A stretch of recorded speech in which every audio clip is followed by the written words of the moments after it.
স্বৈরাচারের দোসর যারা ২০২৪ সালে আওয়ামী লীগের অধীনে নির্বাচন করেছিল তাদের নিয়ে জামায়াতে ইসলামী যুগপৎ আন্দোলনের নামে জাতীয় নির্বাচনকে বাধাগ্রস্ত করার অপচেষ্টা করছে বলে অভিযোগ করেছেন বিএনপির স্থায়ী কমিটির সদস্য সালাউদ্দিন আহমেদ।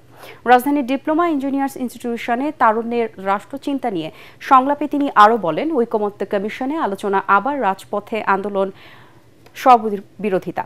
অন্তর্বর্তী সরকারের সাংবিধানিক বৈধতা নিয়ে প্রশ্ন তুলে দেশের সাংবিধানিক শূন্যতা তৈরি করা হলে তাতে পতিত স্বৈরাচার লাভবান হবে বলেও মন্তব্য করেন সালাউদ্দিন আহমেদ। সংলাপে এনসিপির মুখ্য সংগঠক হাসনাত আবদুল্লাহ বলেন, প্রচলিত রাজনীতির ধারাকে বদলে দিয়ে বাংলাদেশপন্থী রাজনীতিকে এগিয়ে নিতে চায় তার দল। এনসিপিকে নিয়ে নানা অপপ্রচার চালানো হচ্ছে বলে অভিযোগ করেন তিনি। তো ভাই সব আপনারা কি নির্ধারণ করে দিয়েছেন বিএনপি বিরোধী দলে যাবে নাকি জনগণ করবে? আপনারা যখন এত বেশি কনফিডেন্ট হলেন, আত্মবিশ্বাসী হলেন যে সরকারি দল হবেন, তাহলে নির্বাচনে আসেন না কেন? আজকে এই বাহানা, কালকে এই বাহানা, পরশু এই বাহানা দিয়ে নির্বাচনকে বাধাগ্রস্ত করতে চাচ্ছেন কেন?